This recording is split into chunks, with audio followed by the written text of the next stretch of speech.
Hello, and welcome to Doctor Who 50 Years Ago. This week, folks, we're doing The 10th Planet, Episode 1, by Kit Pedler. 1 T or 2 T's, you decide. I am Ben. I'm Luke. I'm Nick.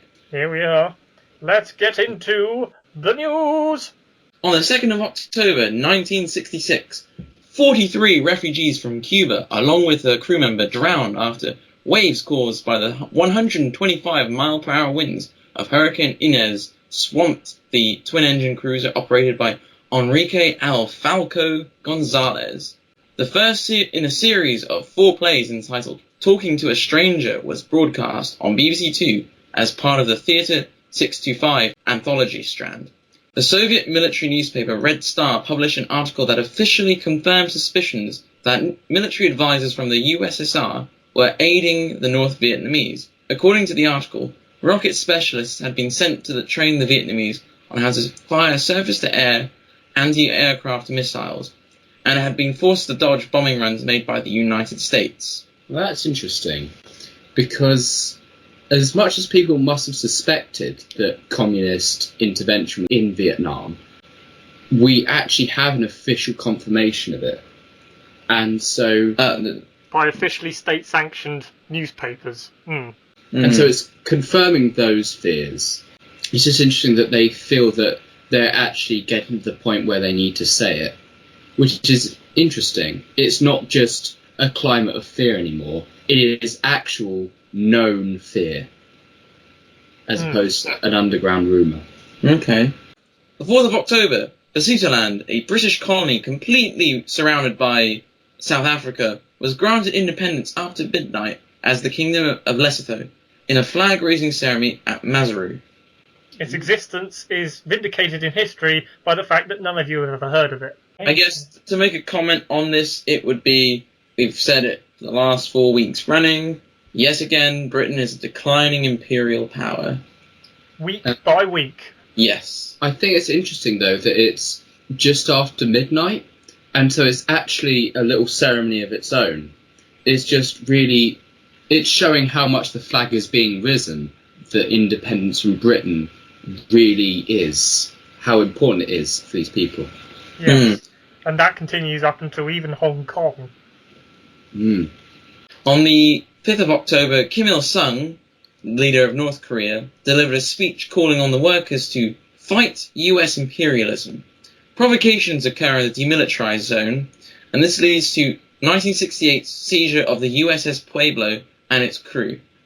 So I guess this is interesting just because it sort of shows, again, every few days there's some sort of tension due to the Cold War, be it the Soviet Union aiding the Vietnamese, or here in North Korea, well, in fact, this is still going on now, North Korea provoking people, though less with the Cold War angle, but still.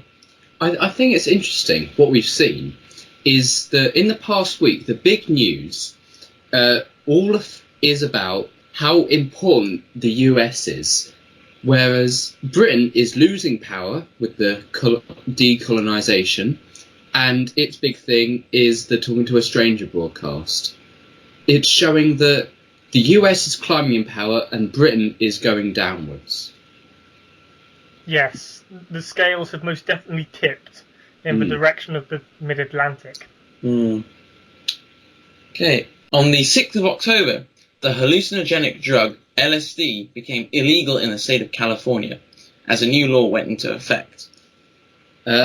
What was interesting about this is that a lot of the art of the early 60s was driven by hallucinogens. And in particular, we have to look at Ken Kesey, author of One Flew Over the Cuckoo's Nest, who was a heavy advocate of the drug. And so when it becomes illegal, you have that whole art movement going up against the government. They were countercultural anyway, but of course now the authority of America is literally attacking them. And so this is when the two sides have a definite and very physical reason to clash at each other. Yes, it's yet another generational conflict which will continue throughout this mid to late 60s period.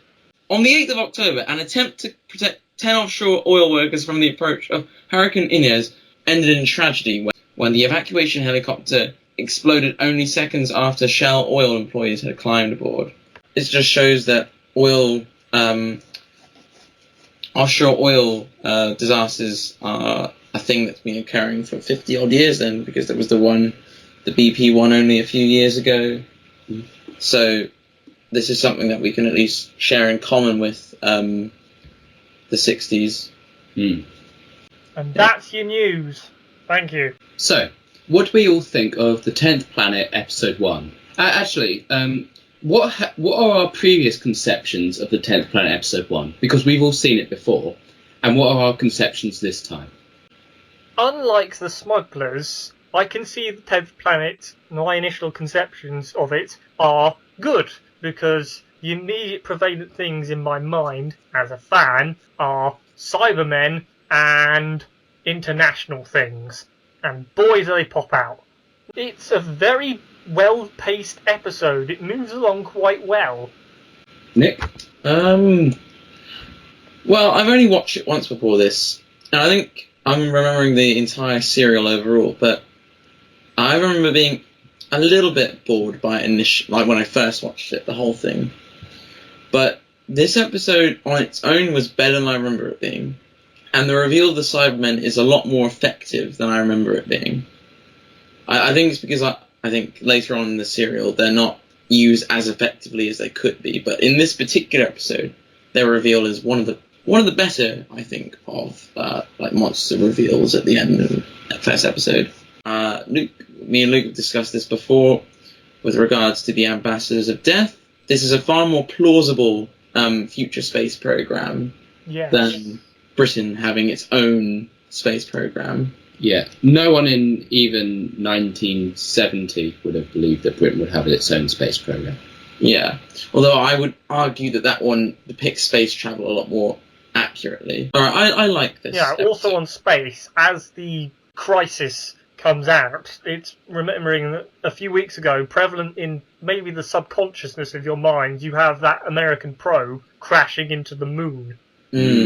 So actually this was a point when I watched this, and then I talked to Luke before we started doing this, was that the bit where the space probe with the two astronauts on is being threatened would really have been quite right in the fresh in the memory of the people watching this, because astronauts were risking their lives every few months at this point in time. So this was a very real threat these astronauts are facing, which I think is not quite so prevalent to us now, because space travel is so much safer and also less used. But back then that must have been quite thrilling, I suppose. Yes, one further thing about space race, it's citizens of different nations, and with the 10th planet, of different races coming together to go for this common goal of reaching the stars. Crucial thing to note, though, is there are no Eastern Bloc characters in this. Oh, yes. Oh, yeah. It's not even like Star Trek where they have the token Russian. The token Russian didn't come in until Series 2. Okay, alright. My thoughts on this serial, when I first watched it, I thought it was average. When I read the novelisation, I really liked the novelisation. Okay. I've actually read the novelisation more than I've watched the serial. But this time, I found a real love for it. I thought it was really well paced. I thought everything that was said was gripping. This is honestly an 8 or a 9 out of 10 episode for me. I loved every second. Maybe it's just because The Smugglers was really bad. Yeah, I mean, this is definitely going to be, I think, one of the best ones of the season. I thought this was a very interesting episode. I thought it had a lot going for it. I thought the Doctor was strong. I thought the threat was interesting. And I thought it was revealed in a clever way. I have no bad words to say about this episode, actually. No, I can't think of many either, or if any.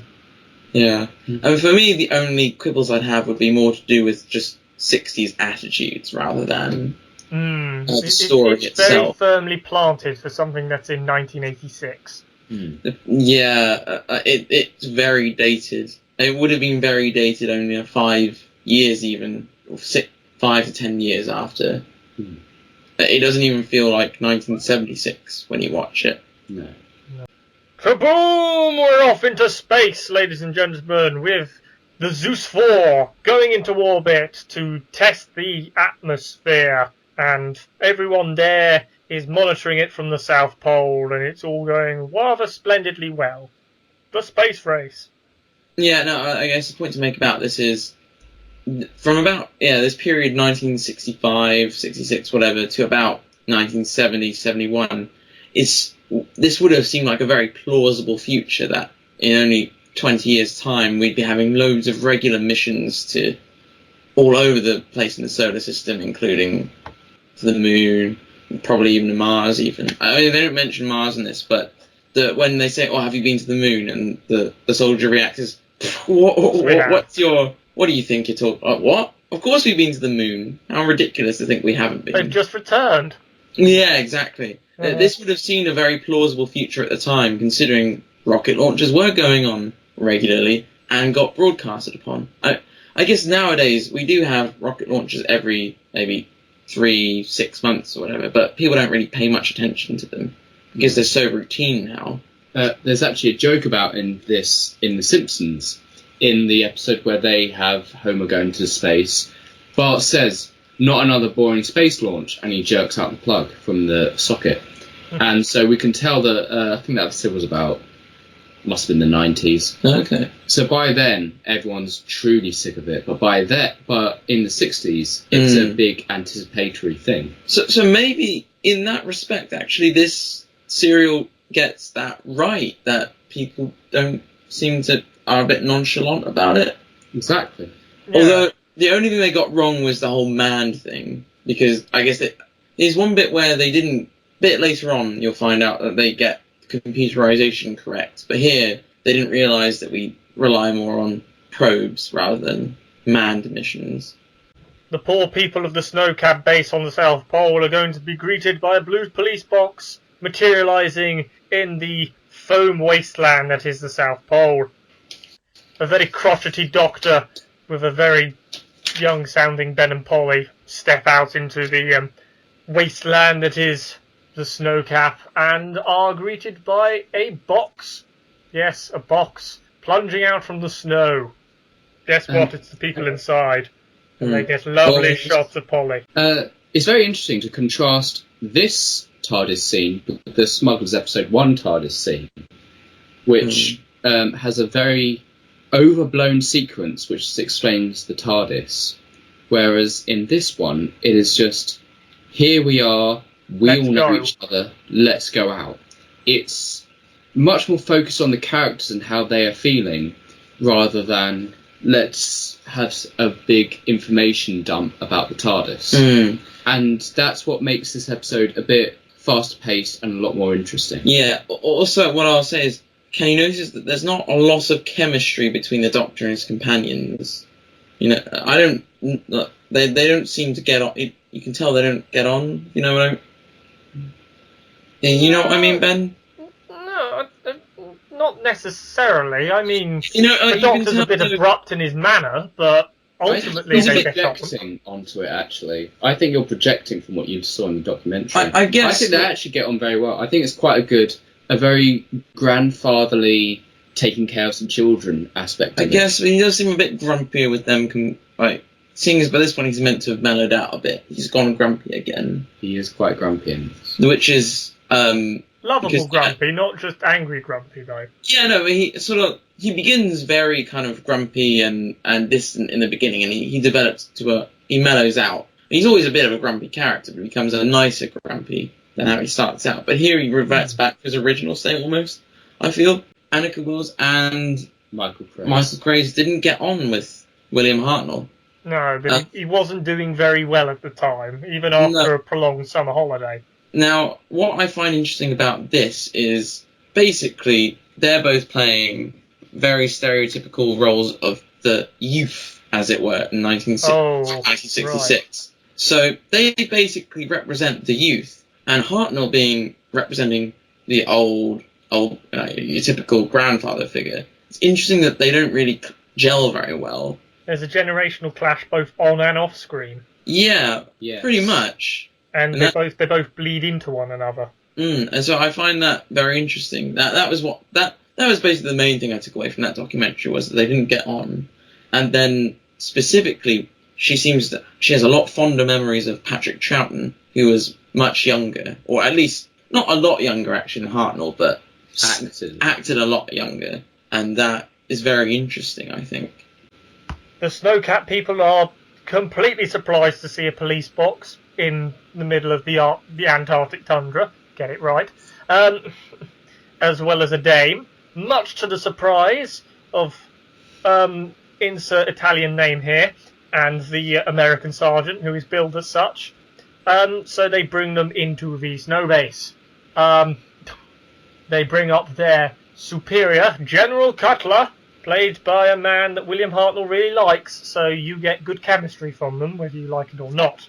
And basically they are shoved into the story. Luckily for them, the story happens just after they arrived. No, you see, this is all, but at least this has been explained now by the Doctor's wife, hasn't it? Yes. So thank God for Neil Gaiman. We love you, Neil Gaiman, for that one. She knew that the 10th planet was coming.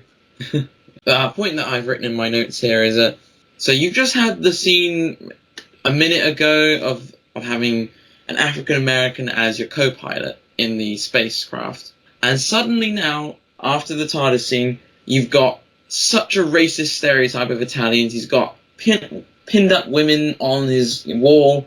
Then they're looking through the periscope, and it's like, oh, there's an old man and a man, and a woman, and the Italian's like, I don't care. Oh, a woman! Oh, mamma mia! Bellissima! It's like, how racist and stereotypical of Italians can you get? And also, it's like, so men are still going to be very demeaning towards women 20 years in the future. So much for women to live and whatnot, you know?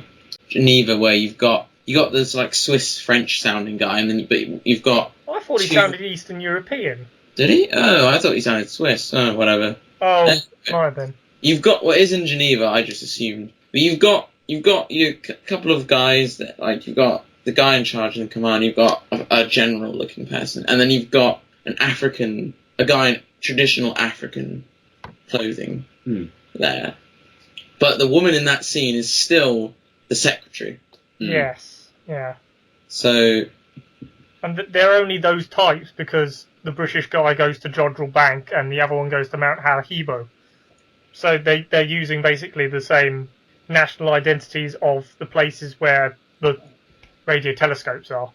From a modern perspective, this all looks a bit quite limp and weak. And actually, 1986 was more progressive than this predicts, but I guess if you put your mind back into how someone in 1966 would perceive this would be quite radical. You've got African American as the co-pilot. In fact, he could be the pilot. I just assume he's the co-pilot. But in the shot, he's actually the one in the foreground. Yep. Zeus 4 encounters quite a lot of problems. They're out of position several times in the episode, but it doesn't matter. They convey the crisis well enough to keep us viewers informed and entertained, and there's a reason why they're off course. They're being affected by gravitational pull, not of the Earth, but of another planet. Dun dun dun. Another Earth, to be precise. Yes.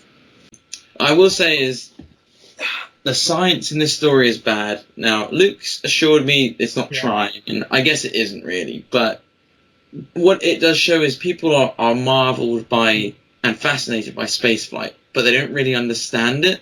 And this is presumably when the phrase, oh, it's not rocket science, presumably was proliferated in the 1960s. Presumably because people thought, it's this marvellous thing that we're doing, but we have no idea how it's working. It must be so complicated. And yet it's definitely not one of the most complicated things in physics. There are definitely harder concepts than rocket science.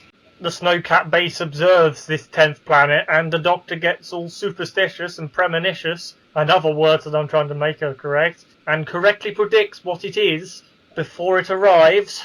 This is a bit weird. Thanks. Care to explain it?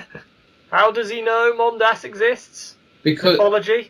this is actually because in his final story, I imagine they're going to have some idea that he's going to have to regenerate.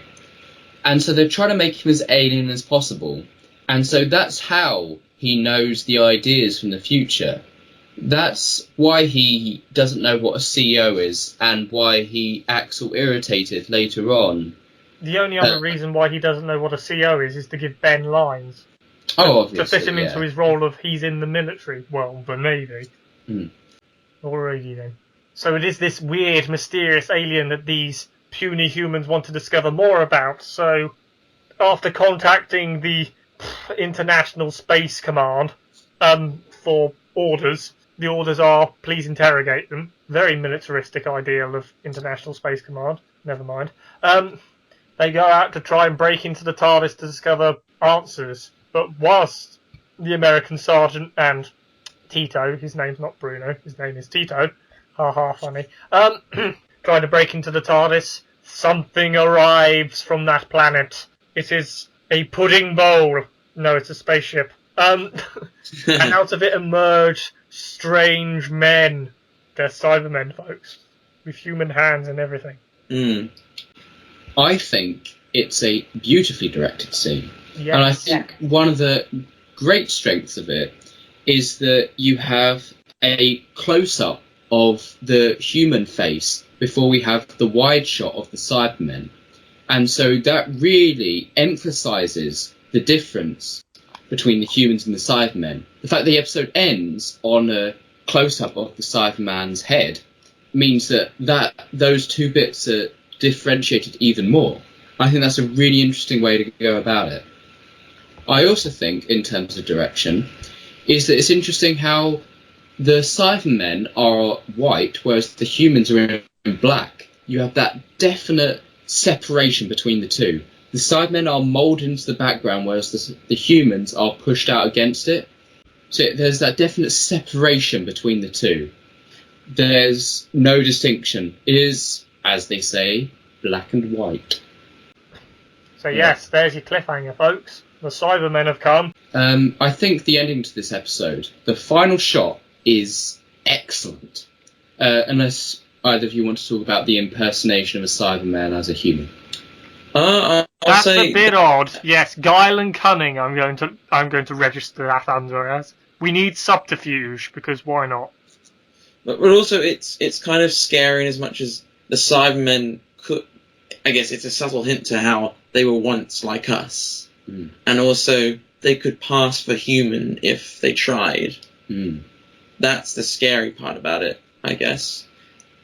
Like the other is hiding in society around us. Yes, it's very good. The final shot. What we have a very human hand which pans up in and gets more and more robotized until we finally see the fabrication of humanity that the cloth face represents. And he literally took that metaphor to the extreme. Exactly. It degrades itself as it goes up. I think it's a very brilliant shot. It's also a very brilliant design from that point of view. It's a combination of the two. Yeah. No other Cyberman look even holds a candle to the original Cybermen as far as I'm concerned. Their voices, we don't know them yet obviously, are the best. Their look are the best, simply because they're the most realistic in terms of this is a culture at the end of its day having to scrape together some robot people. It looks so desperate and it's amazing. Do you think they could do it today then? I honestly don't think that they could, because I've heard so many stories of people looking at the old Cybermen and thinking, well, those designs look really bad. Have we got any closing thoughts? This episode's good. The reveal of the Cybermen is excellent. It's a great setup. Yeah. We'll see if it gets wasted or not. But it might work as we watch this week by week, and indeed, next week we should be watching episode 2 of The 10th Planet. thank you very much for watching. You can find us on Blogspot, which redirects to iTunes. I'm pretty sure it's still working. It does for me anyway. Please do listen, leave a like, leave a comment, and do subscribe, especially on the YouTube channel, which you are hopefully watching. Also, we are on Facebook. It gets a bit lonely up there, but we do tell you of new episodes and things. So yes, thank you very much for watching Doctor Who 50 years ago. I've been Ben. I've been Luke. And I've been Nick. Thank you, and goodbye.